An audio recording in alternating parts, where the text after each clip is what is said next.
What's up, everybody? Welcome to CFP Talks episode 39. This show is dedicated to helping you pass the CFP on the very first time or on the very next time that you take it. And Yes. today we're going to dive into a very, very common test issue, which is test anxiety. Yeah. So let me tell you kind of why I thought about this topic. I talk to a lot of students, and if you've been following the show for a while, you know that anytime that I chat with a student, we typically do an assessment session. And the purpose of an assessment session is to understand a student's not only acumen or understanding of the CFP material, but I also do some test taking observation. And I want to know, can somebody take a fundamental concept, take even an advanced concept, and translate that into an answer? And a lot of times I see students on kind of both ends of the spectrum.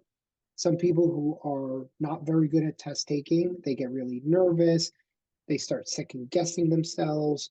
Even if they know something, they pick the wrong answer just because they start second guessing themselves, or they let the question throw them off. And then I have these really, really good test takers who really don't know the information well at all, but are somehow able to get themselves to the right answer.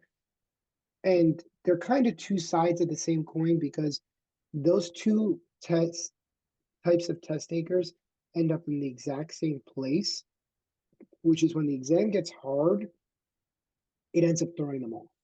hmm But what I think we should speak to more is that first exam taker. Is that I get nervous and I second guess myself, that sometimes I click on the wrong answer. I look at the right answer. I'm like, oh, I knew that.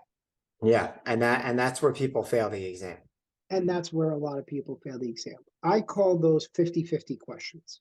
hmm And just like in sports, where they'll say, like, and especially in basketball, they'll call them 50-50 balls, which basically means possessions or times where a possession could have gone in either way, a shot goes down that could have went either way, a bad call. And for a lot of us who are full-time employees that don't have an unlimited amount of time to study, these types of questions are make or break. So how do you start to get over this test anxiety? Now, David, I know that your first thing is, you think that you're fundamentals. So tell everybody a little bit about that. Yeah. I just um and it was partly going through with you. And this is specific to the CFP because again, a lot of people may go in and take a lot of practice questions and do mock exams, and then you go into the exam and you're like, holy shit, these questions are nothing like the ones that I just took, or that I was practicing with, and I don't know any of this information. But if you go in and you know all the definitions and you know all the fundamentals and you know all the concepts and you feel confident that you can answer a question coming from here, from here, from here, from behind you, whatever it is, that gives you a sense of comfort. Now you know, all right, I am equipped with all of the ammo to answer whatever the hell this exam is going to throw at me. So that's the main thing, when it comes to why knowing the concepts and knowing the definitions. Yeah, that sounds like it's obvious, which it is, but it's not only there to help you, answer questions. It's there to help you decrease some of the stress that they come with taking just straight up taking the exam. Yeah, and I'll add to that, you know, knowing your fundamentals, and I said this to you, I've said this to your cohort, and I say it to every group and every individual student that I work with. Knowing your fundamentals may not necessarily help you get the right answer, but it can always help you filter out the wrong answers. Right, exactly. And knowing and having that confidence, like I know this material, Yeah. I didn't just memorize practice questions. Knowing that gives you confidence, and like that ultimately also puts you in a state of mind where you're going to approach the test differently. If you go in confident, you could almost like trick yourself into picking the right answer because you're just like, you know what, I'm confident enough. Boom, boom, boom, boom, boom, stress free. I got the right answer, as opposed to like, I'm a little nervous. I don't really know I don't really Yeah. know this stuff, and I kind of know it, but you're gonna ultimately, you may trip yourself up when going through the questions. Yeah, I agree. And like I feel that the CFP is so fair with their questioning that I don't even think that like you can ultimately eliminate for most questions you can eliminate two very like wrong answers. But a lot of people who are coming in with test anxiety are going in and going, I feel like all four answers can be right. And that's Right. just a matter of your fundamentals. Hmm. That's spreading your studying too thin. You're going and trying too many things. So, two things. One, knowing your fundamentals really well, but also not trying to study every little thing is a really like you need repetition.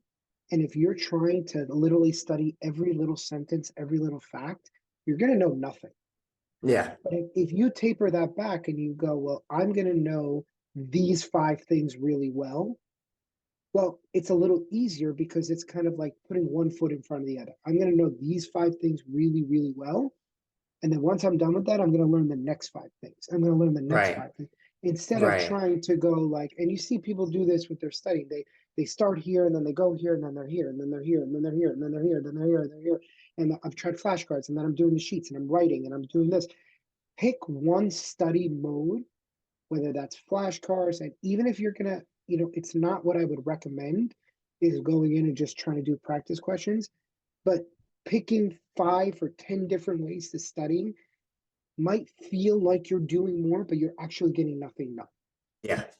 Hmm. And I think we all know somebody like this. You see, like I have a friend. Uh, I'll leave him nameless, but like he would read an article and then go invest in something.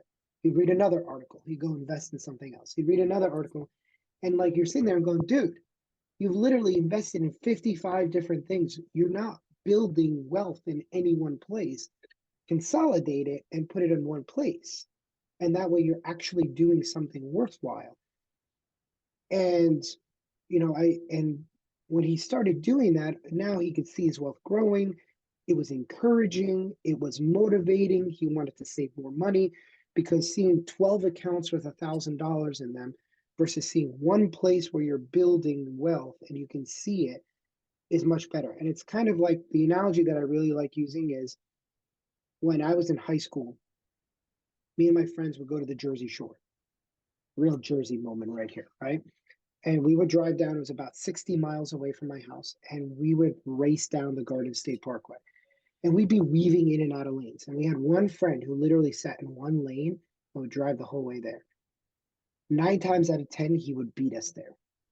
Like, how did this guy who sat in one lane because we were weaving in and out of lanes and we're going sideways most of the time, because we're going from one lane to the other, from one lane, traffic naturally ebbs and flows. And so this guy is just kind of rolling with traffic and he ends up at his destination because he picked one thing and focused on it. Same thing for those of you with that test anxiety is that the more all over the place your studying is, the more anxious you're going to be on test day. Having those fundamentals and doing them over and over again is ultimately what's going to start to decrease that anxiety. And something that I like what you said, David, um, and I don't know if you said it today or not, but simulating the intensity of the exam, where I like what you went as far as to like, I went to the exam center and saw how long it Hmm. would take to get there, just so on exam day I would have no surprises That's because huge. I'm already kind of all over the place as it is. Yeah. Hmm. So Yeah. And simulating the intensity exam, huge, because then it's not going to be a complete shock when you get in there and it's 170 questions over 6 hours. You need to prep yourself for that. You need to prep yourself for the intensity and the length. And the other thing was going to the exam, it's not like as crucial. So I like not everybody near, obviously everybody needs to take mock exams. You don't need to go to the testing center. That's a next step further. But I will say that helped tremendously because I got a feel for how I'm gonna get there. I got a feel for the building, what the building looks like, what floor it was on, and going there the first time, not knowing anything and doing that on exam day, you're going to have some butterflies and some anxiety because you're gonna be like, what if I'm going the wrong way? What if I miss the turn here or whatever? And I'm not gonna know what the building looks like. If you go there and you see it, you'll be familiar with it. And when you're familiar with settings, you're typically a little less stressed than when you don't know any of your surroundings. I agree with that. I agree with that So wholeheartedly. yeah, just so take away any possible surprises that may come your way on exam day. Because surprises are, oh, unless it's a surprise, hey, we're gonna pass you without taking the exam. Any surprises are gonna cause stress for you, which are gonna ultimately hurt you on the exam. Absolutely. So the key takeaway today is less is more. So less clutter and more quality, less all over the place and more focused, less study tactics and more in depth, because that's what's ultimately going to bring down that anxiety. Kobe Bryant had a great saying. He would say, the more prepared I was, the less nervous I was. Right. And he would say his nerves were a function of his preparation. And I thought that's true. Like when you really put your all into preparation, the exam day is more of a formality than necessarily anything else. 100%. Um, yeah, and then the other thing I would say just to add to it is, going up to the exam day, just make sure you're fresh. Don't go crazy the week or two before with 20 mock exams and staying up till 2 o'clock in the morning.